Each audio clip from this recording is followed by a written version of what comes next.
Doctor Ramgopal Yadav ji को hit करने को लगे तो ये श्रीमान,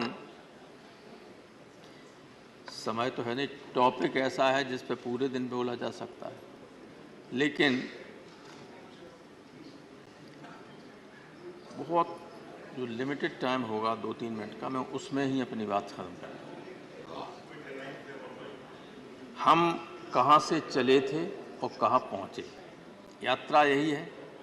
यात्रा की बिगिनिंग होती है, यहाँ से शुरू की थी, कहाँ पहुँचे, अभी ख़त्म नहीं हुई है।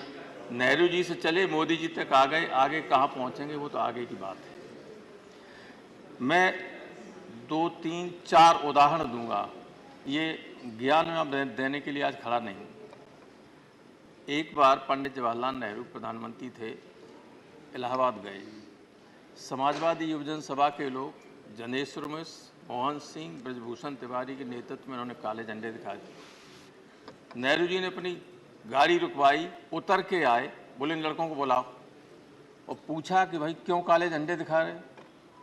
लड़कों ने कहा कि हमारे यूनिवर्सिटी की फीस बढ़ा दी और हॉस्टल की फीस बढ़ा दी, हम गरीब लड़के आसपास के गांव के जहाँ रहते हैं हॉस्टल में कोई पढ़ने की स्थिति में नहीं।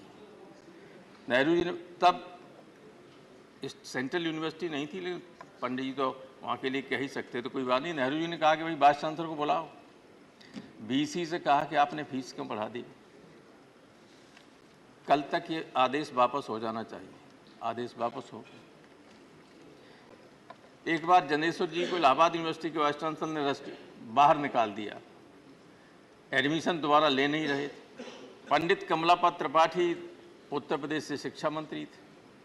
पंडित जी के पास लड़के गए तो उन्होंने बीसी से कहा कि इसे दाखिला दीजिए, कि नहीं ये लड़का आंदोलन बहुत करता है।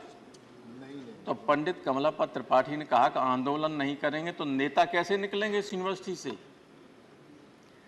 और दाखिला किया।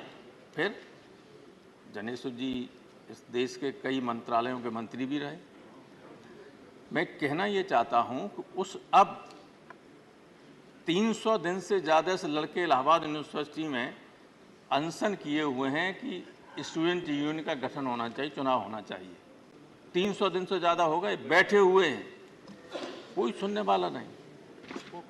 अभी दिल्ली यूनिवर्सिटी में होने जा रहे हैं स्टूडेंट यूनियन के चुनाव, लेकिन सेंट्रल यूनिवर्सिटी है प्रयागराज यूनिवर्सिटी, उसमें नहीं करने जा रहे।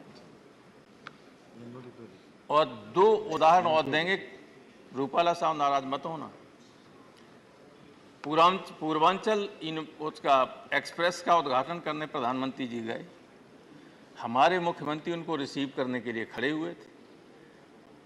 तो स्वागत गाड़ी आगे चली गई, हमारा मुख्यमंत्री पैदल पीछे पीछे चला, तो कब तक चलता रहा। कोई केयर करता है? नेहरू जी लड़कों के लिए खड़े हो जाते, लेकिन प्रधानमंत्री गाड़ी मुख्यमंत्री के लिए नहीं खड़ी हो। तो आपके यहाँ क्या हुआ गुजरात में? उत्तर प्रदेश के चुनाव के बाद अगले दिन ही या दूसरे दिन गुजरात में प्रधानमंत्री का रोड शो था। सारे देश ने देखा कि नहीं आपके मुख्यमंत्री खड़े हुए, तो एसपी जी ने साइड करके चला गया, हटा दिया और सीधे गाड़ी चली गई कारवां, मुख्यमंत्री खड़े रह गए। तो एक हम चले वहाँ से थे और पहुँच गए यहाँ।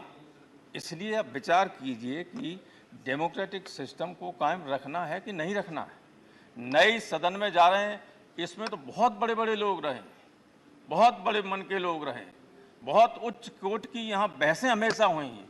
इसने देश को बहुत कुछ दिया। संविधान सभा में तो हमारा लोगों ने कहा ही, आप सब जानते हैं कि दुनिया का जब बना तो ये सर्वश्रेष्ठ संविधान था। क्या हम उस संविधान को ठीक तरीके से रख सके, उसमें कुछ जोड़ सके? सिर्फ रोजाना घटाने का काम कर रहे हैं। अगर हम सत्ता में बैठे हुए लोग देश के हर व्यक्ति को संदेह की दृष्टि से देखेंगे तो काम नहीं चल सकता है। कानून बनता है कुछ चीज़ों को रोकने के लिए। कानून सारे देश की जनता को आतंकित करने के लिए नहीं बनाया जाता है। ऐसे ऐसे कानून बने, अपराधियों पर लगना चाहिए, आर्थिक अपराधियों पर लगना चाहिए, लेकिन कहीं व्याख्या नहीं है जिस पर चाहें, जिसको चाहें उस पर पुलिस जाके पकड़ लेगी, ईडी पहुंच जाएगी। ईडी पहुंच जाएगी। क्या ये संविधान की मंशा संविधान निर्माताओं की इस तरह के कानून बनाने की रही थी कभी? कभी नहीं रही होगी। बहुत डेमोक्रेट थे और सारे लोग थे, और इस संसद में बैठकर भी इस तरह के कानून नहीं बने। कोटा बना, टाडा बना, सब बने, लेकिन वापस हुए कि नहीं हुए? अटल बिहारी वाजपेयी बड़े आदमी थे, अडवाणी जी थे, यहाँ उस सदन में इंद्रजीत गुप्ता, सोमनाथ चटर्जी से लेके बहुत बड़े बड़े लोग थे विपक्ष में, डॉक्टर लोहिया रहे और पहले रहे। संविधान सभा में तो थे ही सारी इंटेलेक्चुअल क्रीम देश की, लेकिन उसके बाद भी बहुत बड़े लोग रहे, अच्छे कानून बने। कल यहाँ से आपके कम्युनिस्ट पार्टी के हिरेन मुखर्जी, यहाँ भूपेश गुप्ता, तो जाने कौन कौन रहे, हर क्षेत्र के लोग रहे, बहुत बड़े लोग रहे। कभी इस तरह के कानून फ्रेम नहीं हुए, बस मैं खत्म कर रहा हूँ, कभी इस तरह के कानून फ्रेम नहीं हुए कि हम जिन कानूनों से आम लोग डरने लगे।